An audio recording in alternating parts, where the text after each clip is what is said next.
दोस्तों नमस्कार, बहुत बहुत स्वागत है आप सभी लोगों का। मैं हूं डॉक्टर ललित। वेलकम करता हूं आप सभी लोगों का हमारे चैनल पर। अगर आपने अभी तक हमारे चैनल को सब्सक्राइब नहीं किया है तो भी जल्दी से चैनल को सब्सक्राइब कर लो, वीडियो को लाइक कर दो और कमेंट करना बिल्कुल भी ना भूलो, जिससे कि आपको हमारे सभी लेटेस्ट अपडेट्स नोटिफिकेशन मिलते रहे।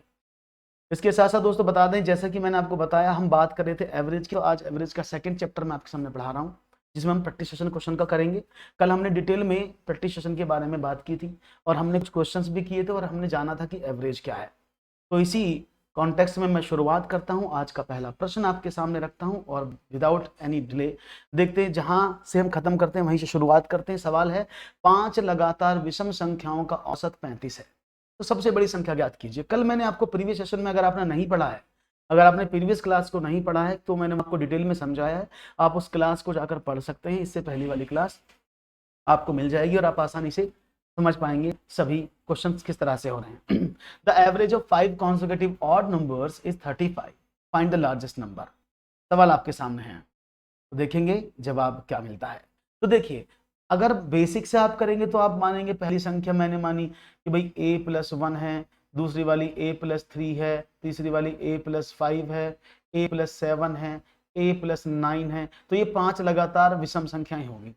अगर आप इनका औसत निकालेंगे तो आपको ऐसे करना पड़ेगा, सबको जोड़ करके डिवाइड करना पड़ेगा 5 से, तब आपको 35 के इक्वल रखना पड़ेगा, जो बहुत टाइम टेकिंग प्रोसेस है।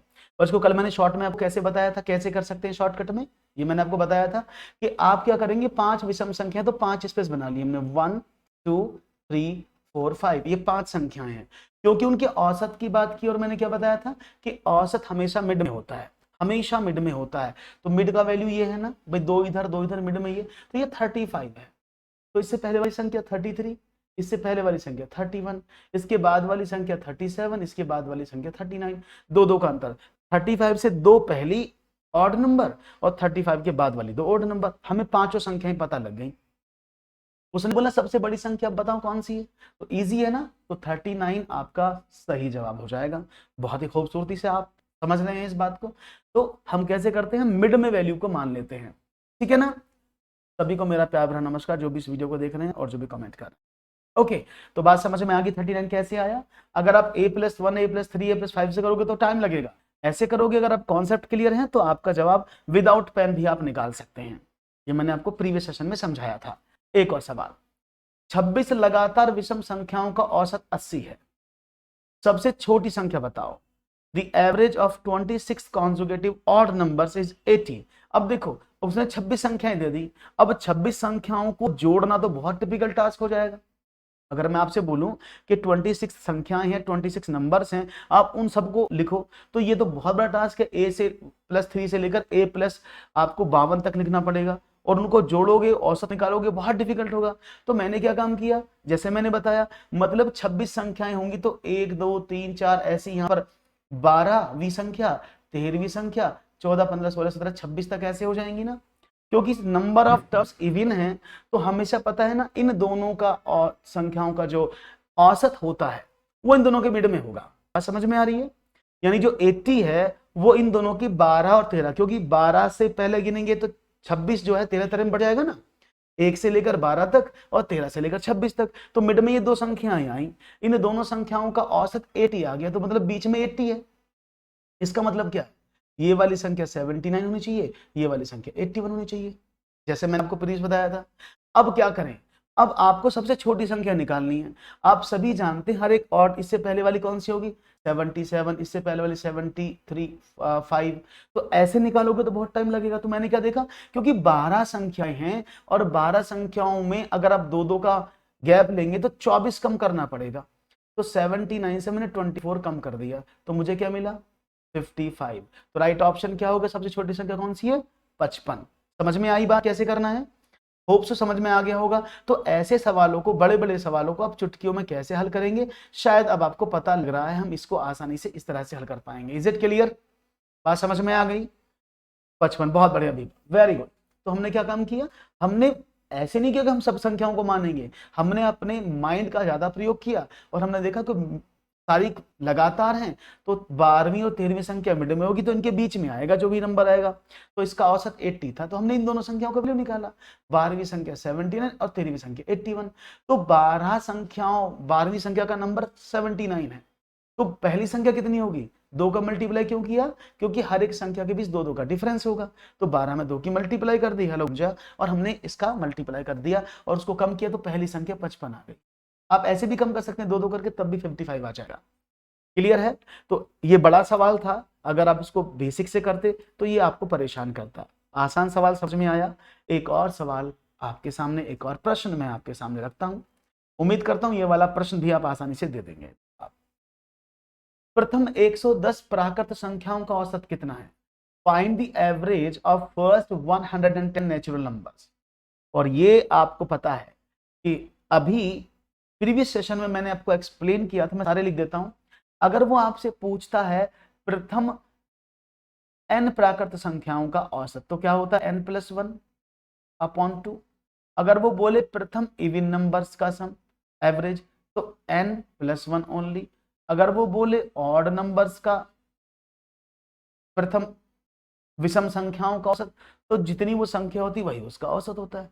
तो हम क्या करें, उसने बोला 110 प्राकृत संख्या है, तो मैंने कहा 110 प्लस का 1/2, तो 111/2 कितना हुआ, आपने कहा कि 55.5। तरीका नंबर 1। तरीका नंबर 2 मैंने क्या बताया था आपको कि संख्या कौन सी, 1 2 3 अप टू 110, ऐसे ही है ना। तो क्या बताया था, फर्स्ट टर्म और लास्ट टर्म अगर वो कंजुगेटिव हैं तो फर्स्ट टर्म और लास्ट टर्म को जोड़ दो, तो फर्स्ट टर्म 1, लास्ट टर्म 110/2, वो भी एवरेज आपका 55.5 देगा। तो आप इस तरीके से भी कर सकते हैं, जो मैंने आपको तीनों मेथड बताए हैं, और आप इस तरीके से भी कर सकते हैं, first last upon two. Right option C, बहुत बढ़िया, अच्छा जवाब आपकी तरफ से मिल रहा है। यानी आपने अगर कल का सेशन अटेंड किया होगा तो डेफिनेटली आप चुटकियों में आंसर कर पा रहे हो, क्योंकि इसकी थ्योरी मैं पीछे वाले सेशन में करा चुका हूं। एक और सवाल, 9 क्रमागत संख्याओं का योग 360 है, तो सबसे छोटी संख्या बताओ। If the sum of 9 consecutive numbers is 360, then what is the smallest number? अब 9 संख्याएं क्रमागत हैं, लगातार है, उनका योग दे दिया है। अब देखो, अगर आप 9 संख्याएं फिर मानोगे तो फिर आपको प्रॉब्लम होगी। आपने कहा क्रमागत हैं, सम विषम नहीं, लगातार हैं, तो आप क्या करोगे, a+1 a+2 up to a+8 ऐसे करोगे, तो ये फिर आपको बहुत ज्यादा समय लगेगा। तो हमने क्या काम किया, उसने बोला कि 9 संख्याओं का जो औसत है, योग है, वो कितना है, 360 है। तो भाई उनका औसत कितना हो जाएगा, आपने कहा 360/9, तो उनका औसत 40 हो गया। यानी उन 9 संख्याओं में जो मिड वाली संख्या उसका वैल्यू कितना हो गया, 40। अभी लास्ट में बताऊंगा, गुंजा क्वेश्चन के बाद बताऊंगा सारी चीजें, है ना, ओके, डोंट वरी। तो हम क्या करें, आपने कहा 1 2 3 4 5 6 7 8 9, बिट वाली संख्या कौन सी होगी, 40। उसने बोला छोटी संख्या कौन सी होगी, बस जब ये 40 है, ये हो गया 39, ये हो गया 38, ये हो गया 37, ये हो गया 36, सबसे छोटी संख्या 36 है। आसान है ना, आसानी से कर सकते हैं ना, कोई प्रॉब्लम नहीं है, इजीली मैनेज हो रही है चीजें, इजीली आपके क्वेश्चंस के आंसर्स निकल रहे हैं। मुझे तो लगता है बड़ी आसानी से आप कर रहे हैं, कोई प्रॉब्लम नहीं हो रही है। अच्छा तरीका है सवाल करने का, अगर आप थोड़ा सा डेडिकेशन देंगे तो एवरेज में आपको कभी भी दिक्कत नहीं होगी। बहुत बढ़िया, 36 आप लोगों का भी आंसर आया होगा ऐसा मुझे लगता है। एक और प्रश्न आपके स्क्रीन पर रखता हूं, चलिए तो तैयार हो जाओ। वन मोर क्वेश्चन, ये रहा, 70 से 80 के बीच की अभाज्य संख्याओं का औसत बताओ। 70 से 80 के बीच की जो अभाज्य संख्या है उनका औसत आपको बताना है, और मुझे उम्मीद है कि 70 से 80 के बीच, तो आपको यह पता होना चाहिए 70 से 80 के बीच कितनी अभाज्य संख्याएं आती हैं। 70 to 80 के बीच में कितनी अभाज्य संख्याएं आती हैं, ये आपको पता होना जरूरी है। अगर आपको ये पता है तो आप आसानी से सवाल को कर लेंगे, नहीं पता है तो मैं बता दूंगा, डोंट वरी, ठीक है ना। तो पहले करने की सब लोग कोशिश करें, जिससे कि पता लग जाए कि कितनी संख्याएं 70 से 80 के बीच में होती जो अभाज्य हैं, और ये मैंने आपको बताया भी है। ये तो आपको नॉर्मली सवाल है, 70 से 80 के बीच में कितनी संख्याएं होती हैं जी। तो कौन कौन सी होती है 70 से 80 के बीच में, 71, 73 और 79, यही तो होती है प्राइम नंबर्स। अगर मैं आपसे बात करूं 70 और 80 के बीच में 71, 73 और 79 तीन अभाज्य संख्याएं होती हैं। उसने बोला उनका औसत बताओ। औसत क्या होता है, तीनों को जोड़ लो और 3 से डिवाइड कर दो। तो क्या करें, आपने कहा 9 और 3 12 और एक 13, 7 या 21 और एक 22, 223/3। तो 3 सत्ते 21, बचा कितना, 1 13, 3 चौके 12, बचा 1 3 3 74.3, यानी राइट ऑप्शन ए। बी नहीं होगा, इट्स ए। 80 तो पहुंचेगा ही नहीं, क्योंकि सबसे बड़ी संख्या तो 79 है, तो 79 से ऊपर तो जा ही नहीं सकता। अगर आप इसको सोचे तो सवाल वैसे ही गलत हो जाएगा, क्योंकि एवरेज जो हमेशा होता है वो बड़ी संख्या से छोटा होगा, छोटी से बड़ा होगा, ठीक है ना।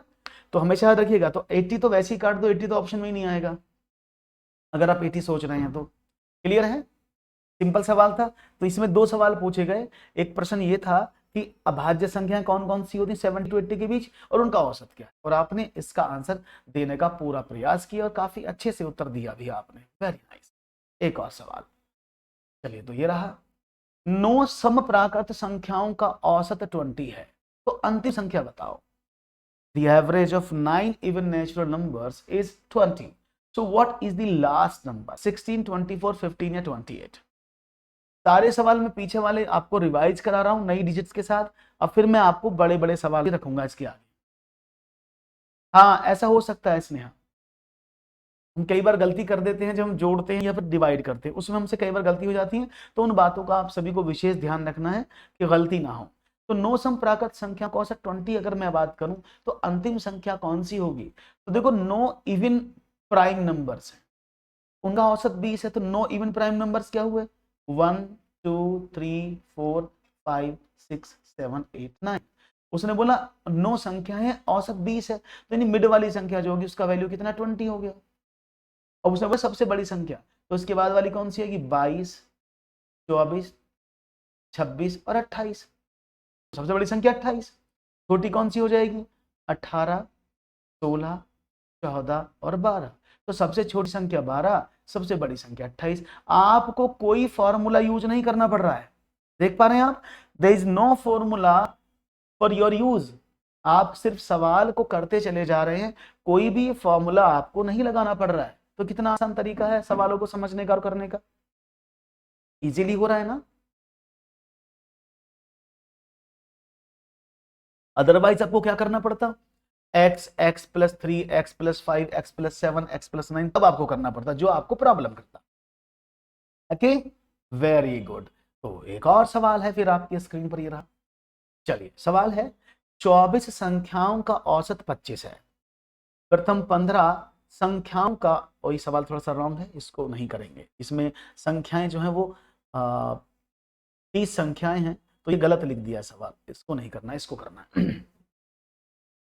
11 23 तथा x का औसत 40 है, तो x का मान क्या होगा?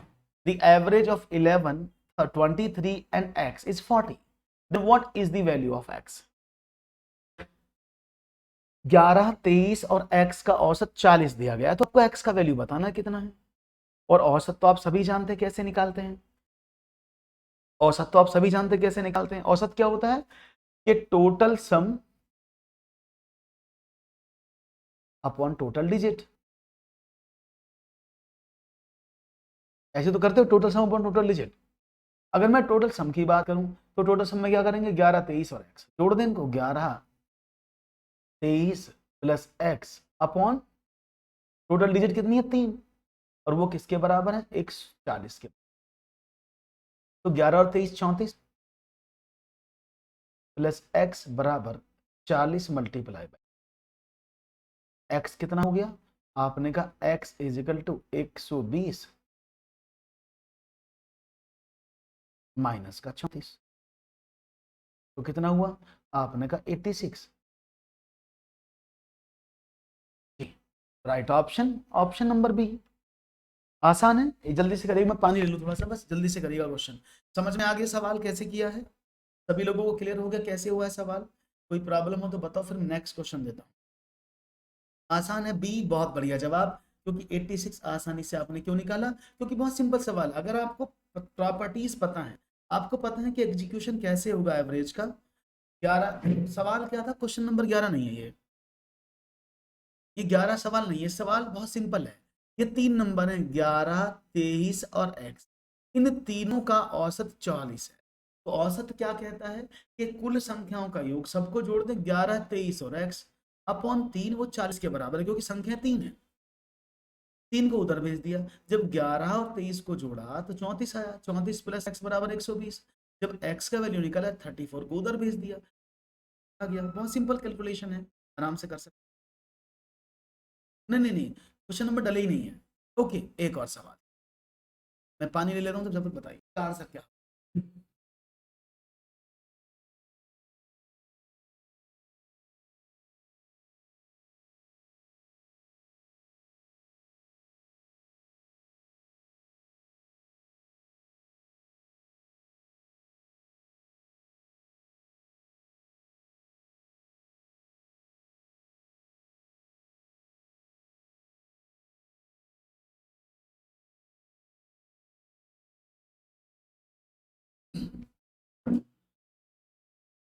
जी,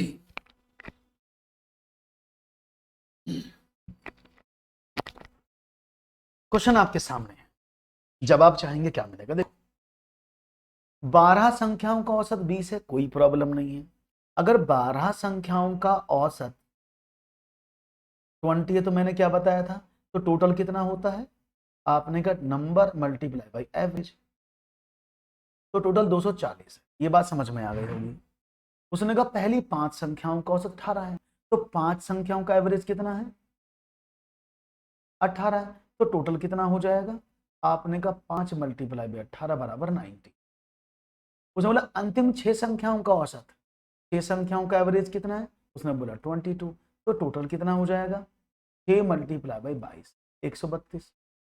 ठीक है ना। तो अगर मैं 5 और 6 इन दोनों को जोड़ूं तो 11 संख्याओं का टोटल कितना हुआ, आपने कहा 2, 2 और 2, 222। ठीक है ना। तो वो 11 संख्याओं का टोटल 222 है, 11 संख्याओं का टोटल 222 है और 12 संख्याओं का 240 है। तो अगर मैं 12 में से 11 घटा दूं तो छठी संख्या मिल जाएगी ना मुझे, बीच वाली।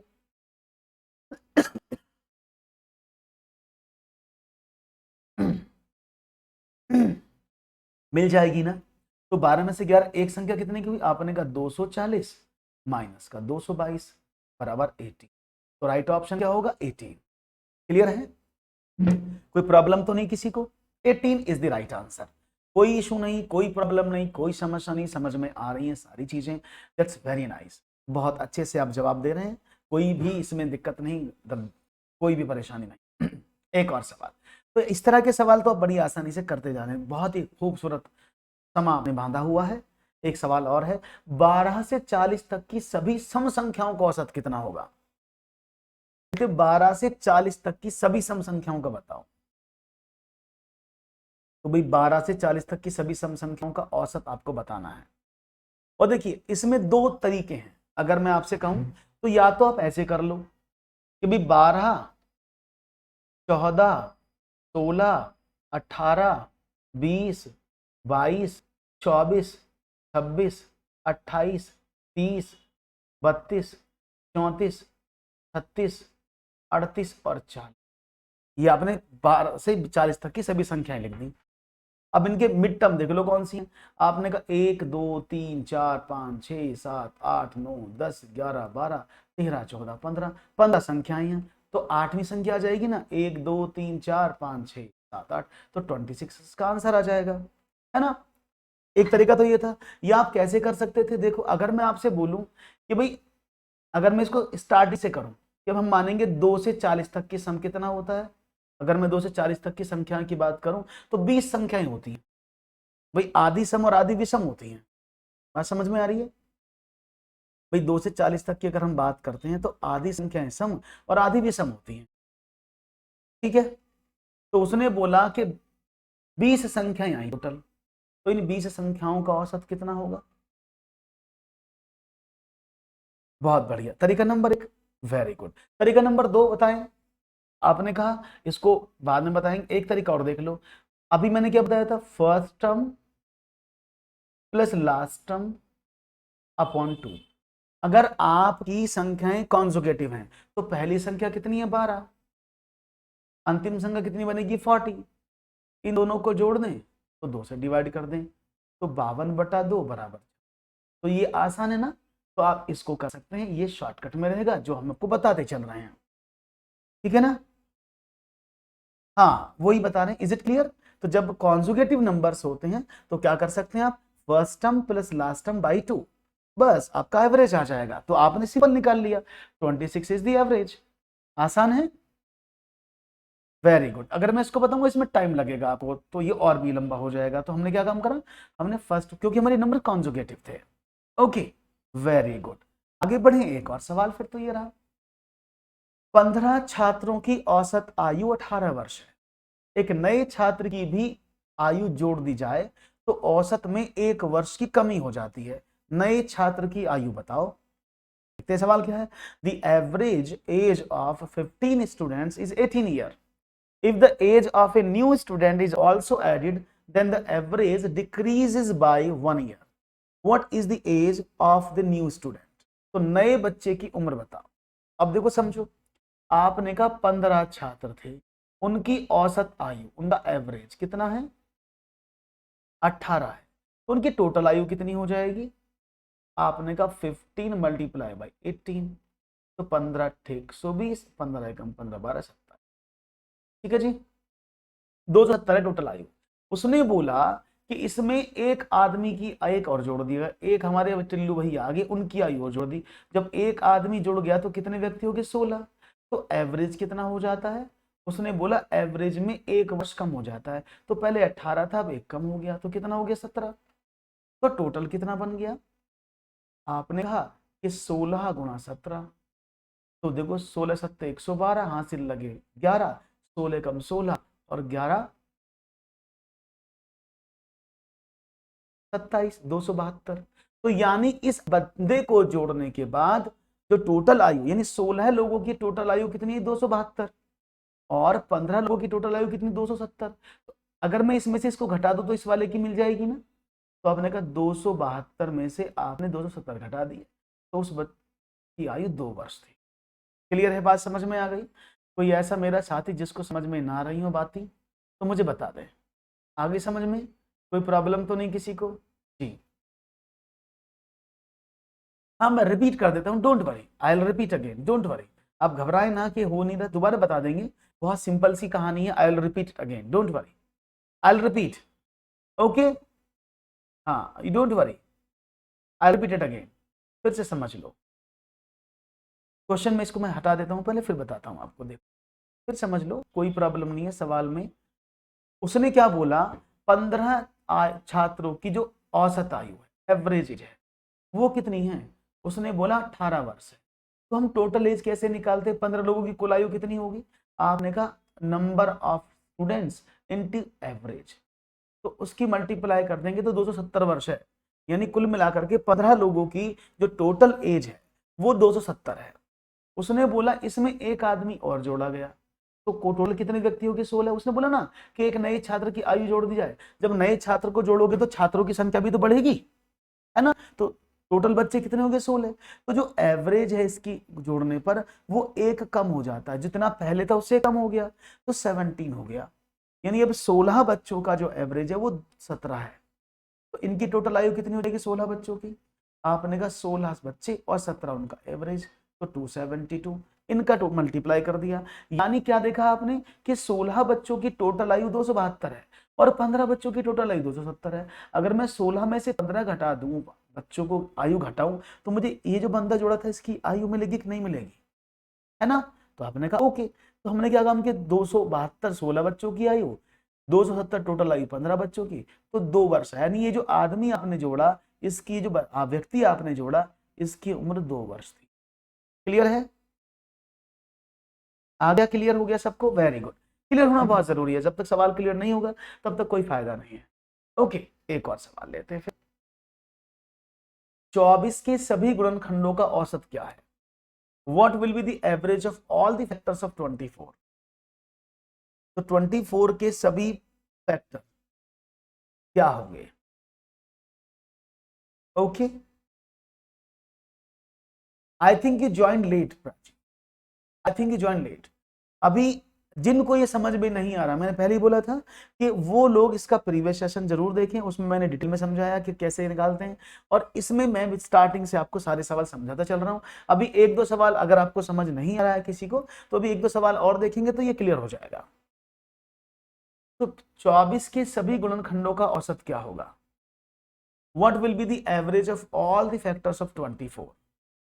तो देखते हैं जवाब क्या मिलता है। तो पहले सबसे 24 के फैक्टर्स निकालो, कौन कौन से होते हैं। अब देखो ऐसे चेक करोगे 1 2 3 4 तो बड़ा मुश्किल होता है, तो मैंने क्या काम किया, 1 मल्टीप्लाई बाई 24, दो फैक्टर तो ये बने, 2 मल्टीप्लाई बाई 12, दो फैक्टर ये बने, 3 मल्टीप्लाई बाई 8, तीसरा ये बना, 4 मल्टीप्लाई बाई 6 ये बना, और तो कोई फैक्टर नहीं है। तो 24 के फैक्टर कौन कौन से हुए, 1 2 3 4 6 8 12 एंड 20, ये इससे सारे फैक्टर हो गए। अब क्या करना है, आपको पता है कि अगर आपको 24 के फैक्टर आपने निकाले, उसका औसत निकालना है, तो क्या करेंगे, सबको ऐड करना पड़ेगा ना, कुल योग बटे कुल संख्या, total sum upon total digit. तो टोटल करें 1 + 2 + 3 + 4 + 6 + 8 + 12 + 24 अपॉन कितना, कितने फैक्टर बने, 8 से डिवाइड कर देंगे, you will get the answer. तो कितना हुआ, 24 और 6 30 और 20 50, 50 और 5 55 और 4 59, 8 से डिवाइड करें, 8 7 56, 8 7 56 बचे 3, एक मिनट जोड़ कर देखते हैं दोबारा से, 24 और 6 30 और 20 50 और 4 54 3 57, तो 60 माफ करिएगा 60, एक छोड़, टोटल कितना हुआ 60, 60 अपॉन 8, 8 से डिवाइड कर दें तो 8 7 56, 8 5 40, तो 7.5 इसका रेशो आ जाएगा। क्लियर है, बात समझ में आ गई जी, C is the right answer, 7.5। Clarity आ गई, कोई प्रॉब्लम तो नहीं है। तो ये सवाल, ऐसे सवाल बहुत ज्यादा एग्जाम में आते हैं, वेरी इंपॉर्टेंट क्वेश्चन, क्योंकि एग्जाम में इस तरह के सवाल कई बार पूछे गए हैं कि 24 के सभी धनात्मक गुणनखंडों का योग बताओ, 24 के विषम जो फैक्टर्स हैं या जो 2 से कट जाते हैं उन फैक्टर का सम बताओ। तो ऐसे सवाल बहुत बार आपसे एग्जामिनेशन में पूछे जाते हैं। समझ में आया कैसे करना है, फैक्टर निकालना समझ में आया। तो मैंने अगर 1 से भाग करूंगा उत्तर 24 आएगा, 24 भी तो उसको काटेगा, मैं 2 से डिवाइड करूंगा तो 2 12 बार जाएगा, तो 12 भी तो 24 को काटेगा। तो एक बार में हम 2 फैक्टर्स को कैलकुलेट कर रहे हैं इस तरह से। क्लियर है, बात समझ में आ गई। एक और सवाल लेते हैं फिर, चलिए। किसी कार्यालय के 20 कर्मचारियों की, जिनको समझ नहीं आया था पीछे वाला सवाल, इसको देखें समझ में आ जाएगा। इस कार्यालय के 20 कर्मचारियों की औसत मासिक आय 1900 रुपए है। यदि इसमें मैनेजर की आय भी शामिल कर ली जाए तो औसत आय 2000 रुपए बढ़ जाती है, ठीक ना, औसत आय 2000 बढ़ जाती है। तो मैनेजर की वार्षिक आय कितनी है, तो औसत आय 2000 बढ़ जाती है। ध्यान से समझना क्या सवाल है। किसी कार्यालय के 20 कर्मचारियों की, the average monthly income of 20 employees of an office is 1900 rupees. If the manager's income is also included in this, the average income becomes 2000 more. So what will be the annual income of manager? Clear है, बात समझ में आ गई। तो देखो समझो, अगर मैं सवाल को बोलूं, किसी कार्यालय के भाई 20 कर्मचारी थे, तो उनकी औसत आय कितनी थी, आपने उनकी एवरेज एज जो थी वो 1900 रुपए थी। तो अगर मैं बोलूं टोटल इनकम कितनी है उन 20 लोगों की, आपने कहा ये मासिक आय याद रखना, तो 20 टोटल एम्प्लॉय और 1900 उनकी औसत आयु, तो कितना हुआ, 19 दूनी 38, तो 38,000 रुपए उनकी टोटल आयु मंथली इनकम है। उसने बोला इसमें मैनेजर की आय भी, तो एक मैनेजर और जुड़ गया, तो कितने हो गए, 21 लोग हो गए। तो औसत आय में 2000 रुपए बढ़ जाते हैं, तो कितनी हो गई, 2000 और बढ़ गए, तो कितना हो गया, ये हो गया 3900, 200 बढ़ गए तो 3900 हो गए ना। वैसे ये इसकी जगह यहाँ पर एक मिनट रुको, इसमें एक जीरो और होना चाहिए, देखता हूँ, भी चेक करता हूँ। तो कितना हुआ, ये हो गया 2 और 1 3, 1900। तो सवाल था आपके समक्ष कि अब हमें ये बताना है कि इसकी जो औसत, तो इनकी टोटल आयु कितनी हो जाएगी। अगर मैं इसकी टोटल आयु की बात करूं तो मैं क्या करूंगा, 21 में मैं 3900 की मल्टीप्लाई कर दूंगा तो मुझे क्या मिलेगा, आपने कहा ओके टोटल एज कितनी हुई, टोटल कितना हुआ 21 मल्टीप्लाई बाई 3900 तो कितनी हुई, आपने कहा 3900, 0 21 निम्मा 189, 21 थी 63 और ये हो गई। तो यानी 21 लोगों की आय इतनी है और 20 लोगों की आय इतनी है। तो अगर मैं इसमें से इसकी आय घटा दूं तो मुझे पता लग जाएगा कितनी मैनेजर की आय है, आपने कहा बिल्कुल पता लगेगा। तो मैंने 81,900 में से 38,000 घटा दिए तो कितने बने, 009 और 13, 11 में से 8 गए 3 और 7 में से 3 गए 4। तो मैनेजर की जो आय है वो कितनी आई, 43,900 रुपए पर मंथ आ गई। तो 43,900 रुपए पर मंथ आ गई तो मुझे बताओ उसकी वार्षिक आय से पूछी थी, तो अगर मैं वार्षिक आय की बात करूं तो एक वर्ष में कितने महीने होते हैं, आपने कहा सर 12, तो मैं 12 की गुणा कर दूं इसमें, तो 12 की गुणा करेंगे तो क्या मिलेगा, आपने कहा 12 की गुणा कर दो। तो इसमें थोड़ा सा प्रॉब्लम है, यानी या तो इसमें यहाँ 19,000 होना चाहिए तो सवाल सही हो जाएगा, ठीक है ना। तो ये 19,000 से सवाल होगा यहाँ पर, तो सवाल सही होगा, ठीक है ना। This is 19,000। तो समझ में आया कैसे कर सकते हैं, क्लियर है कैसे हुआ है सवाल। तो इसका आंसर कितना आएगा, क्योंकि इसका आंसर मिलेगा नहीं आपको, क्योंकि इसमें डिजिट थोड़ी सी चेंज हो गई हैं, या फिर यहाँ 200 रुपए होंगे तो सवाल हो जाएगा आपका, ठीक है ना, क्योंकि ये तो बहुत ज्यादा आय पहुंच जाएगी ना इसलिए, ठीक है ना, बात समझ में आई। तो इसको आप 19,000 से करेंगे तो सवाल का उत्तर जैसे स्टेप मैंने किए वैसे ही फॉलो करने हैं, क्लियर है, कोई प्रॉब्लम तो नहीं। 19,000 से कर ले इस सवाल को, तो यहाँ पर 19,000 की मल्टीप्लाई कर देंगे तो एक जीरो और बढ़ जाएगा, तो 3,80,000 रुपए इनकी इनकम होगी। जब आप 3900 को मल्टीप्लाई करेंगे 21 से तो कितना होगा, हाँ 3,900 को 21 से मल्टीप्लाई करेंगे, ओके। तो इसको कर लेंगे, मैं टाइम वेस्ट नहीं कर रहा हूं इस पर क्योंकि और भी सवाल बहुत सारे हैं। तो अब इसको कैलकुलेटर तो कर लेंगे, पता तो लग गया कैसे करना है जी, अब तो कोई प्रॉब्लम नहीं कैसे करना है। चलो मैं इसको कर ही देता हूँ, ये इतना हो जाएगा 0। तो अगर इसमें से मैं 38,000 घटा दूं, 3,80,000 घटा दें तो मुझे मिलेगा 4,39,000। ओके कर लीजिएगा इसको, इसमें डिजिट में प्रॉब्लम है या फिर इसको 200 रुपये करना पड़ेगा तो सवाल बन सकता है, ठीक है ना। तो इसमें डिजिट थोड़ी सी गलत हो गई है शायद, इसलिए इसमें से आंसर मैं ई रख देता हूं इस क्वेश्चन के अकॉर्डिंग, इनमें से कोई नहीं। ये इसलिए होगा ना 3900, देखो पहली इनकम 1900 रुपए थी जो उसकी थी, अगर मैं 1900 मान रहा था, 2000 बढ़ गई तो 19 में जब 2000 जोड़ेंगे तो 39 हो जाएगा ना, ये 3,900 हो जाएगा ना, इसलिए ये 3900 हुआ।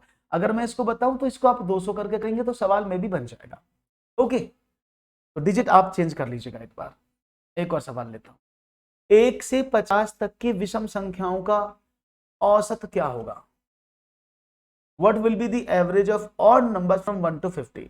बड़ा सिंपल सवाल है, 1 से 50 तक की विषम संख्याओं का औसत बताना है आपको। हाँ ओके ओके ओके, मैं चेंज करके इसे दोबारा से करा दूंगा, अभी नेक्स्ट चैप्टर भी एवरेज का, तो मैं इसको स्कूल में करेक्ट कर दूंगा, इसकी डिजिट्स को कोई मिस टाइप हो गया है इस वजह से ऐसा हो रहा है। 1 से 50 तक की विषम संख्याओं का औसत क्या होगा ये बताना है आपको।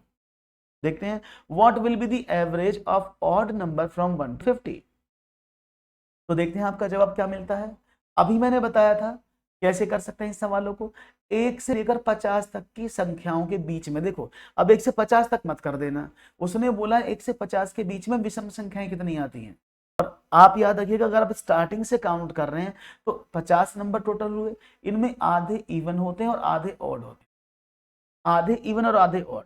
तो इसमें 25 विषम संख्याएं हैं और 25 विषम संख्याओं का औसत अगर आप निकालोगे, प्रथम 25 विषम संख्याओं का औसत, तो वो 25 ही आएगा। राइट ऑप्शन कैसे आएगा मैं बता देता हूं, ये कैसे आएगा वो उसका समझा देता हूं। देखिए 25 इसका आंसर आएगा, कैसे आया बता दिया मैंने, जैसे मैंने कहा प्रथम 5 विषम संख्याओं का औसत बताओ। अगर मैं बोलूं फर्स्ट 5 ऑड नंबर्स का रेशो, तो कैसे निकालेंगे, तो मैं पहले 5 संख्या लिख लूं, तो कौन कौन सी होंगी, 1 3 5 7 और 9, टोटल नंबर कितने हैं 5, और इसका एवरेज कितना है वो भी तो 5 ही है, देख पा रहे हैं, तो इसका एवरेज भी 5 है। तो इसीलिए अगर हम ऑड टर्म की बात करते हैं तो ऑड टर्म में जितना नंबर का पूछते हैं वही उसका औसत बन जाता है। इसी वजह से मैंने आपको बताया कि जब 50 तक की बात हुई तो 25 इसमें ऑड नंबर आए, और जो ऑड नंबर होते हैं वही उसका औसत होता है। जैसे कि मैंने आपको बताया कि प्रथम 5 का निकालोगे तो 5 नंबर हैं और इनका औसत कितना, वो भी 5 है। क्लियर है? ये छोटी छोटी बातें अगर आपको पता होंगी तो एग्जामिनेशन में कोई गड़बड़ नहीं होगी आपसे। नहीं तो आप एपी लगाते रह जाओगे कि 1 3 5 7 उसको जोड़ोगे फिर उसका वैल्यू निकालोगे, तो वो आपको करेगा प्रॉब्लम। ठीक है ना, बात समझ में आ गई? आप इसको ऐसे भी कर सकते थे, 1 से 50 तक की बात करें तो अगर 1 से स्टार्ट होगी संख्या 1 तो लास्ट वाली 49 होगी ना, लास्ट वाली तो 49 होगी ना, तो इन दोनों को जोड़ लो, पहली संख्या 1 होगी, लास्ट वाली 49 आउट होगी, क्योंकि 50 तो इवन होगी। तो फर्स्ट टर्म ये है, लास्ट टर्म ये, इन दोनों को जोड़ दो, बटा 2 कर दो, तब भी आप निकाल सकते। 50/2 बराबर 25। ठीक है ना, तो आप ऐसे भी कर सकते हैं, ऐसे भी कर सकते हैं, जैसे मैंने आपको बताया। दोनों तरीके आपके समक्ष हैं, you can apply any one as per your choice. एक और सवाल, चलिए ये a plus B comma B plus C comma C plus A के धन का औसत क्रम से 1200, 800 और 1000 रुपए है, तो बी का वेतन कितना है? चलिए सवाल थोड़ा सा बड़ा है। Average of money of a plus B, b plus c and c plus a is 1200, 800 and 1000 rupees respectively. Then what is the salary of b? तो सवाल सिंपल है, आसान है, कर सकते हैं। कैसे करेंगे देखते हैं। a plus B, B plus C और सी प्लस ए के धनों का औसत, तो औसत दिया है, यानी औसत कैसे निकालते हैं, a प्लस बी बटा 2। भाई औसत ऐसे तो निकालोगे, a और b को जोड़ के 2 से भाग करोगे तो कितना है, 1200। अगर आप b प्लस सी को जोड़ के आधा करोगे तो कितना होगा, आपने कहा ये हो गया 800। आप c प्लस ए को जोड़कर आधा करोगे, 2 से डिवाइड करोगे तो कितना होगा, 1000। यही तो मतलब है भाई, औसत ऐसे तो निकालते हो, कुल योग बटे कुल संख्या। तो उसने औसत दिया तो मैंने दोनों को जोड़ के 2 से डिवाइड कर दिया, 2 संख्या थी। तो अगर मैं आपसे बोलूं तो इसका मतलब क्या हुआ, a प्लस बी कितना आया, आपने कहा 12 दूनी 2400। b प्लस सी कितना आया, आपने कहा 8 दूनी 1600। दो जगह मल्टीप्लाई में हो जाएंगे ना ये ऐसे। तो c प्लस ए कितना आया, आपने कहा 2000। अच्छा अगर मैं सबको जोड़ दूं तो कितना होगा, देखो, एक ए 2 ए, एक बी और एक बी 2 बी, एक सी और एक सी 2 सी। तो कितना हुआ, आपने कहा 2000, 3000, 4, 6000। तो ये 6000 रुपये और टोटल, यानी अगर मैं सबको जोड़ता हूं तो 6000 रुपये टोटल बना। तो अगर मैं 2 कॉमन निकालूं तो क्या हो जाएगा, a plus B plus C is equal to 6000। तो भाई a plus B plus C क्या हो गया, आपने कहा 6000 बटा 2, 3000। यानी मतलब क्या है कि अगर a b और c तीनों के हिस्से जोड़े जाएं तो 3000 रुपए आता है। यहां तक कोई प्रॉब्लम तो नहीं किसी को? अब उसने क्या कहा आगे कि b का वैल्यू बताओ। अब देखो अगर मैं b का वैल्यू निकालता हूं तो मुझे पता है ना a प्लस सी का वैल्यू कितना है, 2000। अभी निकला c प्लस ए बराबर 2000। तो मैं इसको ऐसे लिख लूं, b प्लस सी प्लस ए बराबर 3000, क्योंकि भाई आगे पीछे कर सकते हैं ना, ए और सी दोनों दिए हुए हैं, दोनों का टोटल कितना है 2000। तो b प्लस 2000 बराबर 3000। तो b इज इक्वल टू कितना हो जाएगा, 3000 माइनस का 2000 बराबर 1000। तो b का वैल्यू कितना है, 1000। समझ में आया सबको जी? क्लियर है? आंसर तो खैर कम ही मिल रहे हैं आपकी तरफ से, विद्यार्थियों की संख्या तो बहुत ही ज्यादा है। इसे देखकर तो बड़ा मन प्रसन्न हो जाता है, खुशी हो जाती है मन में कि आप इतना अच्छा पढ़ रहे हैं, नहीं कैसे पढ़ रहे हैं। ओके, तो राइट ऑप्शन 1000। क्लियर है? कोई प्रॉब्लम तो नहीं भी किसी को, हाँ कि ना? Is it clear to all? 1000 कैसे निकला, समझ में आया? सिंपल थ्योरी थी, उसने बोला ए और बी का औसत, हमने इनका टोटल वैल्यू निकाल लिया, सबको जोड़ा तो हमें तीनों का मान मिल गया कि ए बी और सी तीनों को जोड़ेंगे तो 3000 रुपए आएंगे। सी और ए का वैल्यू मुझे पता था कि कितना है, 2000 है, तो 3000 में से 2000 निकाल दिया तो बी का वैल्यू 1000 मिल गया मुझे। कोई प्रॉब्लम नहीं, कोई चिंता वाली बात नहीं। तो एक और सवाल आगे ले लेते हैं फिर ये रहा। किसी विद्यालय में शिक्षक का औसत वेतन 1500 रुपए है, 2 शिक्षकों की नियुक्ति के बाद कुल वेतन 2000 रुपए बढ़ गया, औसत वेतन 50 रुपए घट गया। शिक्षकों की वर्तमान संख्या कितनी है? आगे समझ में। The average salary of teacher in A school is 1500. After the appointment of 2 teachers the total salary increase by 2000 and the average salary decreases by 50.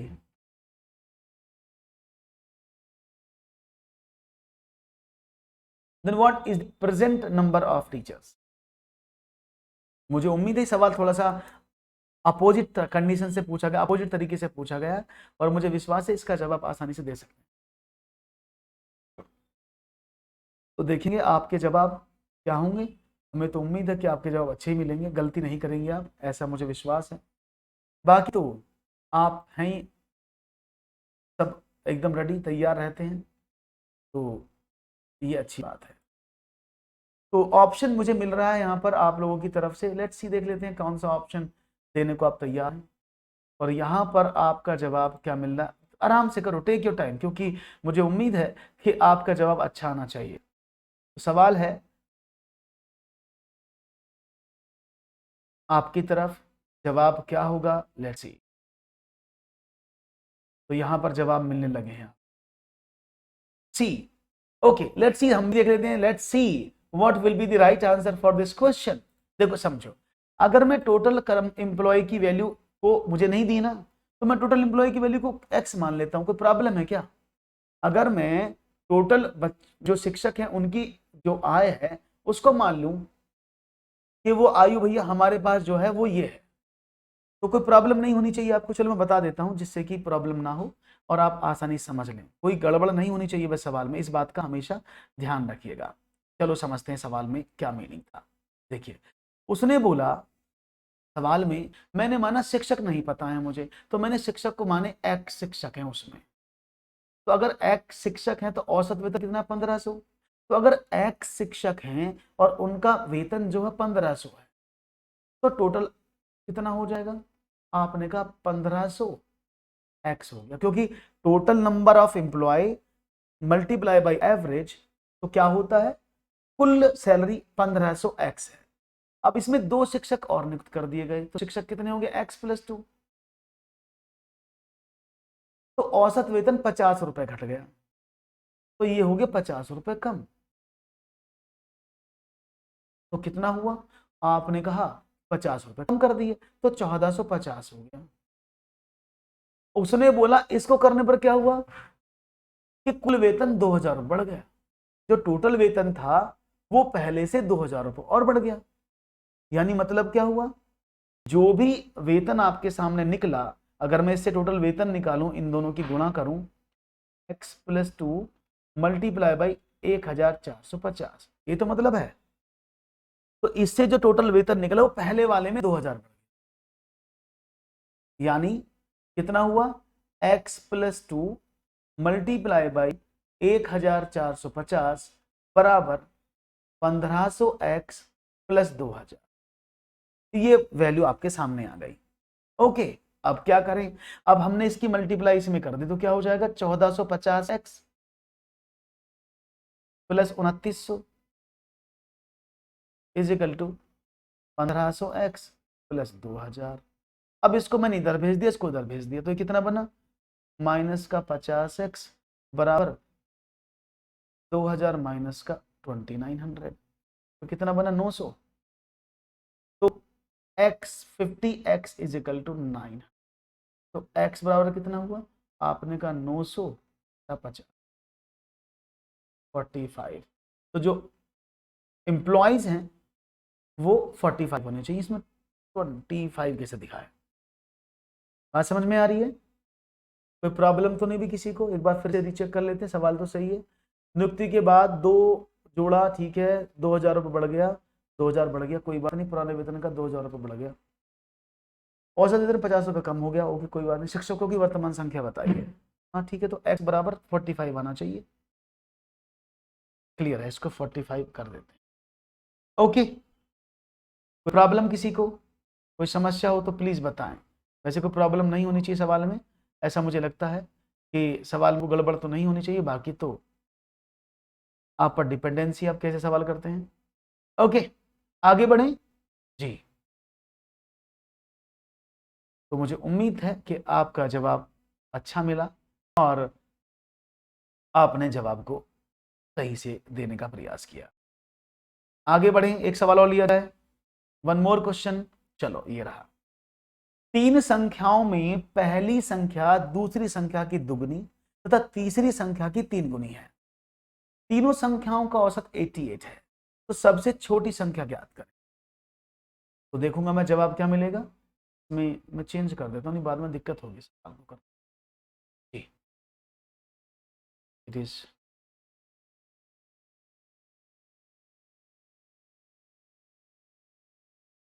Okay, let's see क्या मिलेगा जवाब आपका।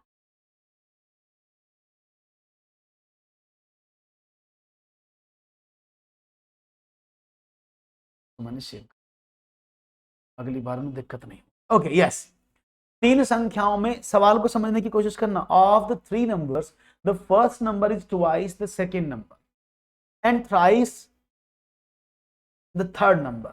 If the average of all the three numbers is 88 then find the smallest number. तो कुछ समझने की कोशिश करनी, ये सवाल इतना मुश्किल नहीं है, आसानी से हो जाएगा अगर आप करना चाहें। तो देखो, तीन संख्याएं हैं, मैंने माना संख्याएं हैं ए बी सी, तीन नंबर है।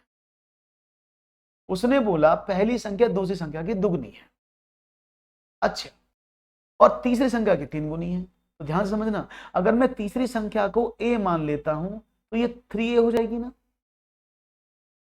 अकॉर्डिंग टू कंडीशन, अगर मैं थर्ड संख्या को ए मान लेता हूं तो पहली वाली संख्या कितनी हो जाएगी, 3a, तीन गुनी है।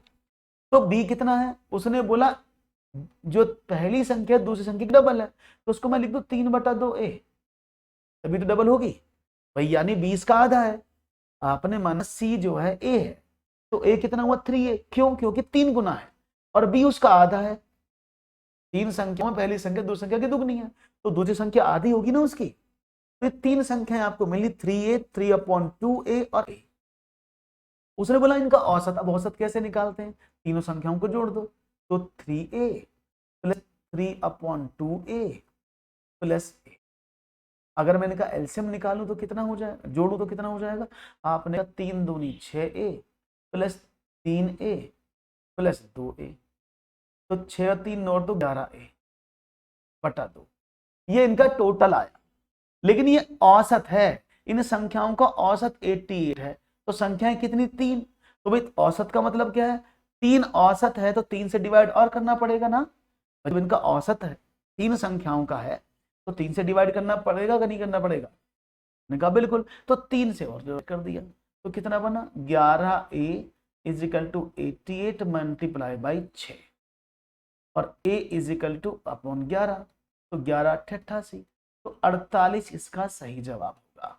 Option number B is the correct answer. Clear है, बात समझ में आ गई, कोई प्रॉब्लम तो नहीं भाई किसी को, इजी था, इजीली कनेक्ट हो गए आप इस सवाल से, क्योंकि तीन संख्याओं का औसत दिया था, तो ये औसत है, मतलब इसको ऐसे करना था अपॉन 3 और आएगा। जब हमने इसको सॉल्व किया तो ये अपॉन 3 और आता है इसके नीचे इंटू 2, ठीक है, क्योंकि औसत का मतलब तीनों संख्याओं को जोड़कर 3 से भाग करना हो। समझ में आया, तो थोड़ा सा लॉजिक था, बाकी सवाल में कोई दिक्कत नहीं थी, इतना सा लॉजिक था और उस लॉजिक को आपने समझा और जवाब अच्छे से दिया, दैट्स वेरी नाइस। चलिए तो अब एक और सवाल लिया जाए, one more question for you guys. तैयार हैं सब लोग, मुझे उम्मीद है कि सब लोग रेडी होंगे और तैयार भी होंगे। ओके, तो वन मोर क्वेश्चन आपके स्क्रीन पर ये रहा, 5 के प्रथम 4 गुणजों का औसत क्या है, 5 के first 4 multiple, what is the average of first 4 multiple of 5।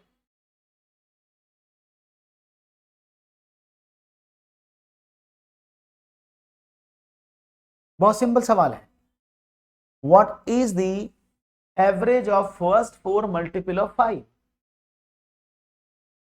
जवाब क्या मिलेगा, देखते हैं आपकी स्क्रीन पर, क्या आप इसके आंसर देने की कोशिश करते हैं।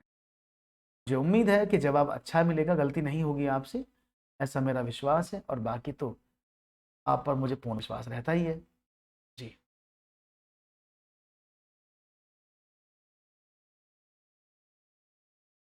तो देखो समझो सवाल, प्रथम चार गुणज का औसत क्या है। अब देखो पहले चार गुणज, तो पहला 5, 10, 15 और 20 ये तो बनेंगे। 5 के जो चार गुणज होंगे ये तो बनेंगे। यहाँ पे ऐसे भी कर सकते, 5 के चार गुणज कैसे बनेंगे, अगर सबको टोटल करें तो 1 + 2 + 3 + 4, 4 3 7 2 9 1 10, है ना। तो भाई 5 × 10 कर दूं, कितना बचा, आपने कहा 4 से डिवाइड करना था, तो 50/4 बराबर 60।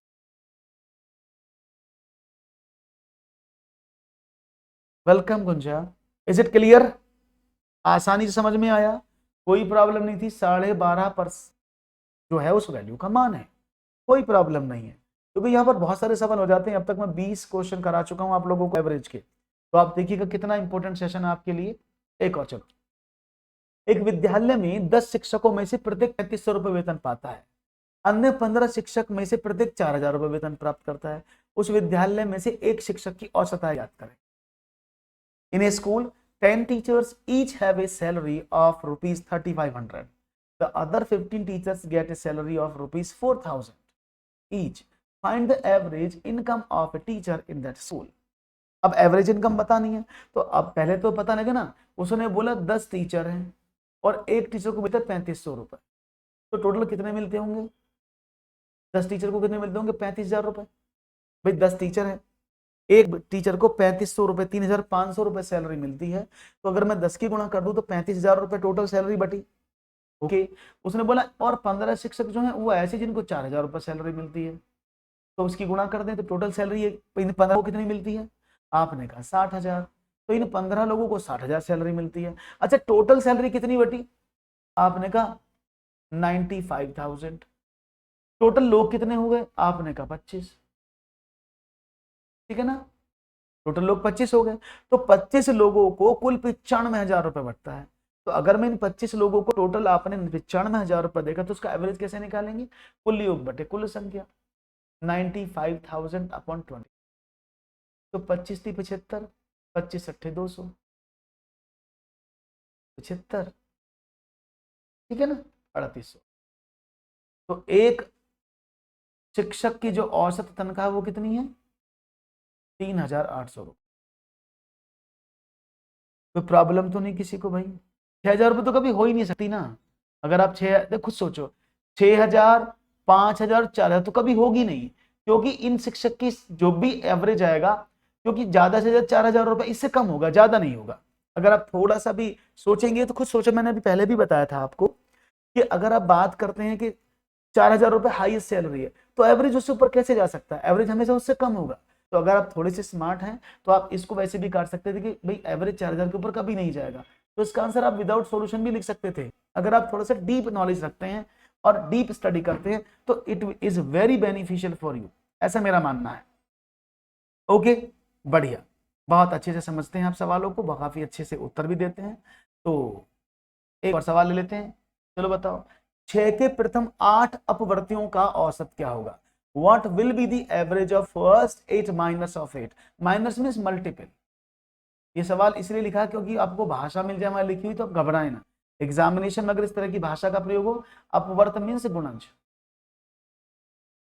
तो 6 के प्रथम 8, अब देखो अगर मैं ऐसे बोलूं कि पहला हो गया 6, दूसरा हो गया 12, तीसरा हो गया 6 × 18, 6 × 24, 6 × 30, 6 × 36, 6 × 42, 6 × 48, या तो ऐसे लिख लो, या जब 6 के आप मल्टीपल ढूंढ रहे हो तो 6 को यहाँ लिख दो, 1 + 2 + 3 + 4 + 5 + 6 + 8, ऐसे भी कर दो। तो आपको 6 अप्रत्यय, क्योंकि जब गुणा करोगे 6, दूसरा वाला 12, क्योंकि सबको जोड़ना पड़ेगा इसलिए मैंने इसको ऐसे लिख दिया। अब क्या करें, 8, 6 और 4 10, 8 18, 2 20, 5 25 और 3 28, 8 से 14, 14 और 5 19 और 4 23 और 3 26, 2 28 29, तो 6 × 29, क्योंकि किसका पूछा, 8 का पूछा है ना, तो 8 से डिवाइड कर दो। अब इसको डिवाइड करें तो 2 से काट दो, 2 3 6 और 2 4, ठीक है भैया, 4 7 28, 7 3 21। आई होप जी बात समझ में आ रही है। तो ये सवाल तो समझ में आ गया आपको 3800 रुपये का। 6 के प्रथम अपवृत्य बताने थे 8, और 8 का तो हमने सही किया है जवाब। एक बार देख लेते हैं। 6 के 8 थे ना, 1 2 3 4 5, ओ 7 रह गया। मैं कह रहा हूँ कुछ गड़बड़ हो रही है, 1 मिनट रुकिएगा। अभी तो मैं कह रहा हूँ कुछ एक डिजिट छूट गया है। क्या था? 6 into 1 plus 2 plus 3 plus 4 plus 5 plus 6 plus 7 plus 8, 8 अपवृत्य ऐसे होंगे। सबको जोड़ दें तो 29 और 7 36 हो गया। 6 गुणा 36 बटे, तो इसको 4 से काटें, 4 नाम 36, 4 दूनी 8, 2 से काटें तो 3 नाम 70। तो 6 के प्रथम 8 अपवृत्तियों का जो औसत है वो 27 है। क्लियर है? बात समझ में आ गई? ऐसा कोई मेरा साथी जिसको समझ में ना आया तो मुझे बताए। अब मैंने आपको आज 20 क्वेश्चन कराए हैं पूरे, और स्टार्टिंग से टफ लेवल लोग अभी आपको कराया है। तो मुझे उम्मीद है ये वीडियो आपको बहुत पसंद आया होगा। अगर पसंद आया होगा तो लाइक ज़रूर कर दें, चैनल को सब्सक्राइब कर लें, वीडियो को आगे शेयर ज़रूर कर दें। तो आज के लिए इतना ही। Thank you very much for joining session. आप खुश रहें, आनंदित रहें। धन्यवाद।